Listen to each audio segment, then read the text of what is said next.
Eh bien allons-y, petite vidéo complémentaire rapide sur ce que j'avais déjà montré avant. Il y avait des choses que je voulais vous montrer pendant la journée, comme ceci. Ça c'est la sécurité enfant. Attendez, là.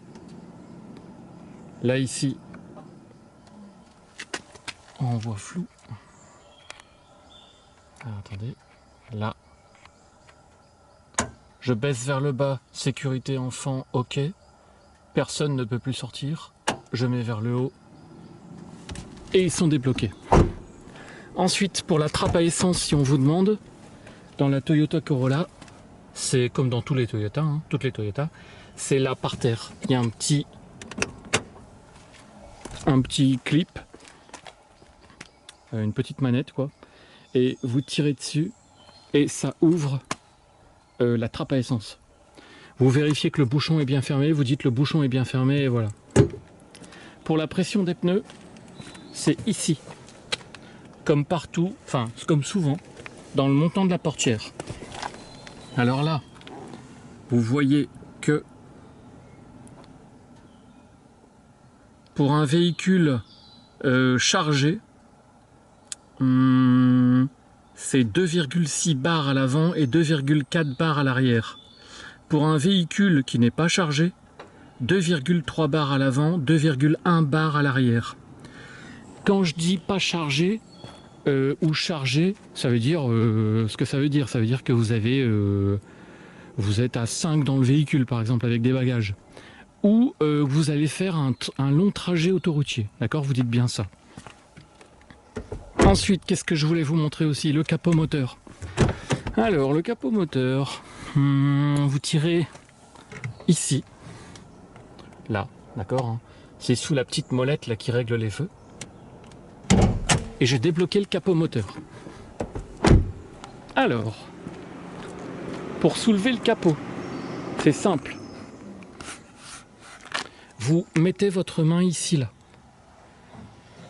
Et vous trouvez ceci. Regardez bien. Ici.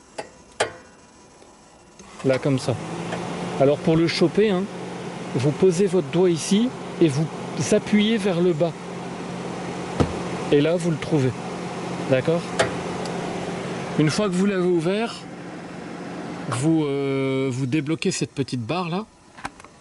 Alors, comment je vais faire pour le faire? Là, je suis en train de le tenir avec mon coude. Ici. Voilà. Et vous mettez ça où? Vous mettez ça là où il y a la flèche. Le trou où il y a la flèche, vous voyez? Donc,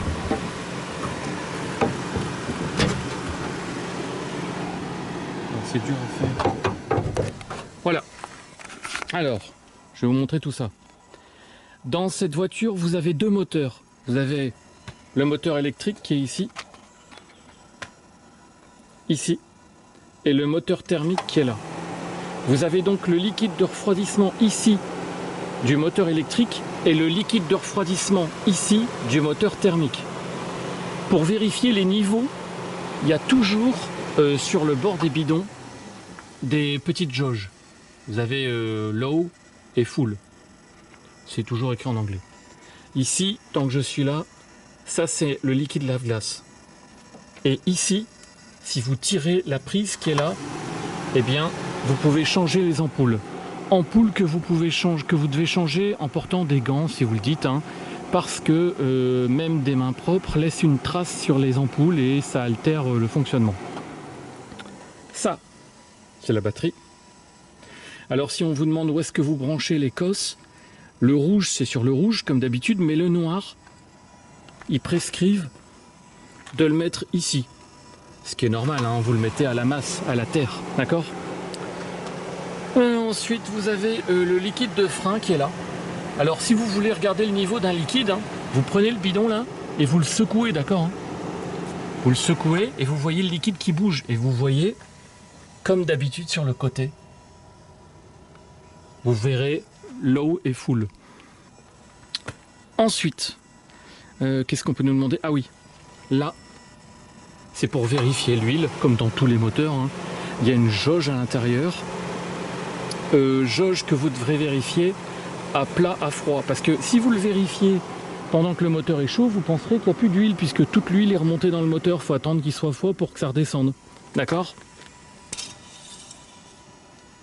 Alors, la jauge, vous expliquerai qu'il y a 2 petits points. Alors, est-ce qu'on les voit là? Vous voyez 2 petits points là? Il y en a un qui indique le minimum, un qui indique le maximum. Alors, pour l'inspecteur, vous direz, je retire la jauge, je l'essuie avec un mouchoir, je la replonge, je la ressors. Et le petit trace noire qui marque le niveau d'huile doit être entre les 2 petits points.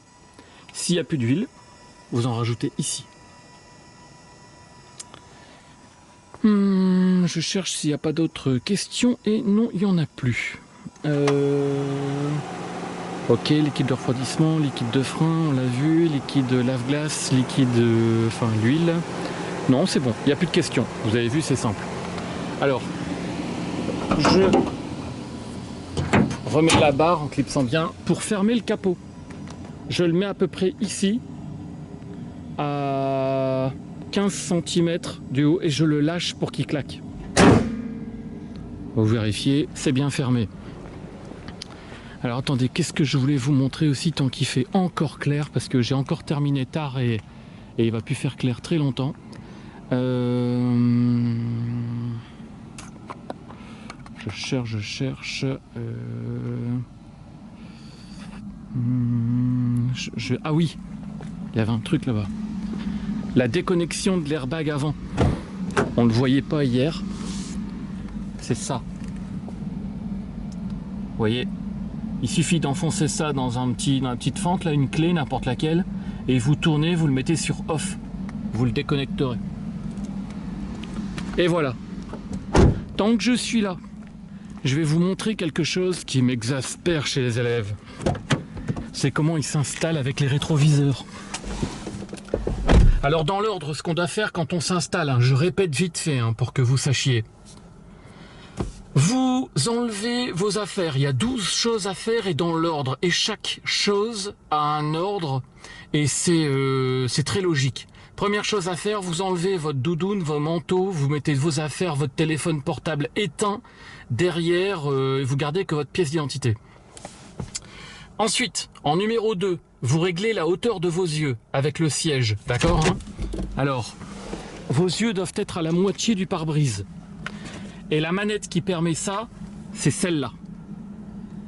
Ensuite, une fois que vous aurez réglé la hauteur des yeux, vous réglez la longueur des jambes avec, évidemment, la tirette qui est ici, là, la barre noire. Ensuite, une fois que vous aurez réglé la longueur des jambes, vous réglerez le dossier, ici, avec cette barre. Vous le maintenez tiré, comme ça.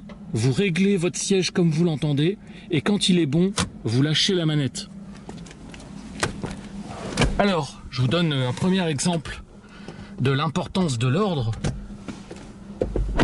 Si vous réglez votre siège en longueur d'abord, votre siège va faire ceci. Et si vous le réglez en hauteur ensuite, il ne se lève pas verticalement, il se lève de biais. Donc ça déréglera vos jambes. C'est donc parfaitement illogique de régler d'abord ses jambes et ensuite la hauteur des yeux. Il faut faire l'inverse, d'accord? Donc doudoune, manteau, hauteur des yeux, longueur des jambes, ensuite le dos. Une fois que vous avez réglé votre dos, et votre dos vous le réglez comme vous l'entendez, c'est une affaire de goût personnel. Et bien comme vos bras sont plus ou moins loin du cou du volant, vous réglez ensuite votre volant.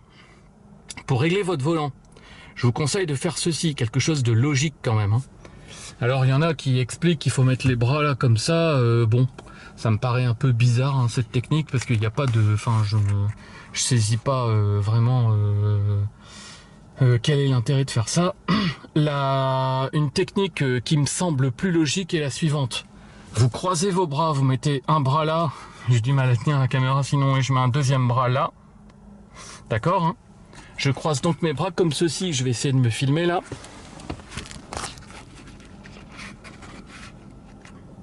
Comme ceci.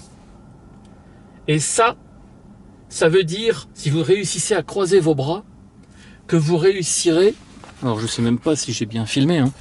Donc si vous réussissez à croiser vos bras ici sans problème, ça veut dire que vous réussirez à tourner votre volant d'un coup en cas d'urgence.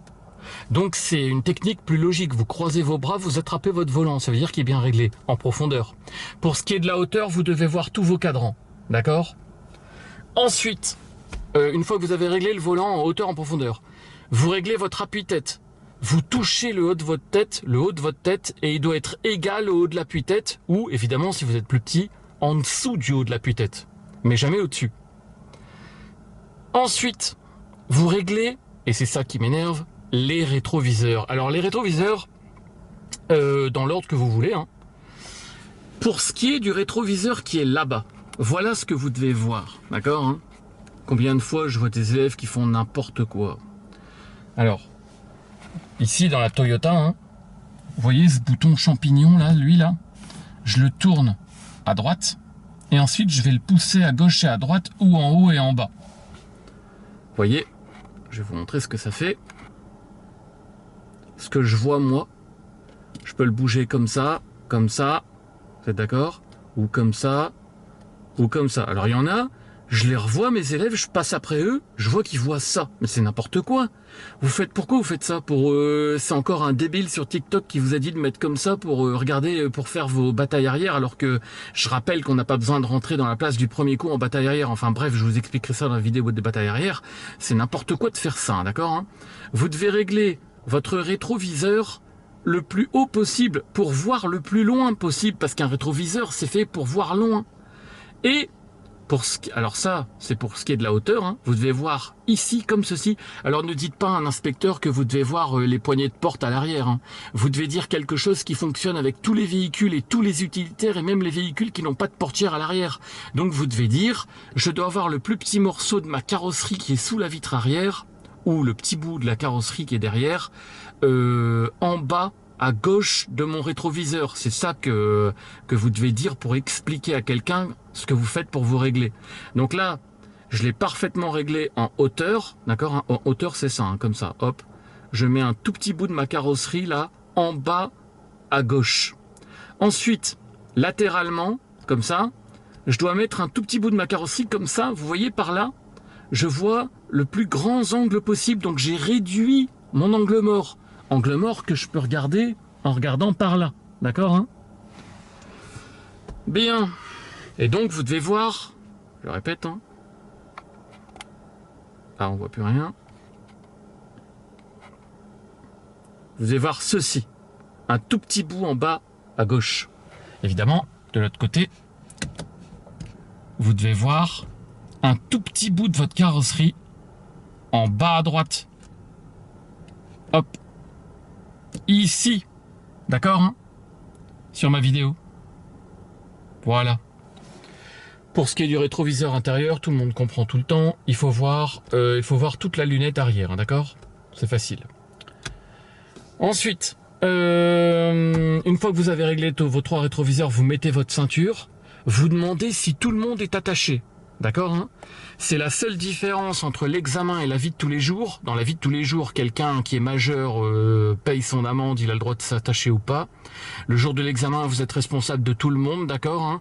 Je pense que c'est pour montrer que s'il y a des enfants mineurs avec vous, vous penserez à les attacher, d'accord?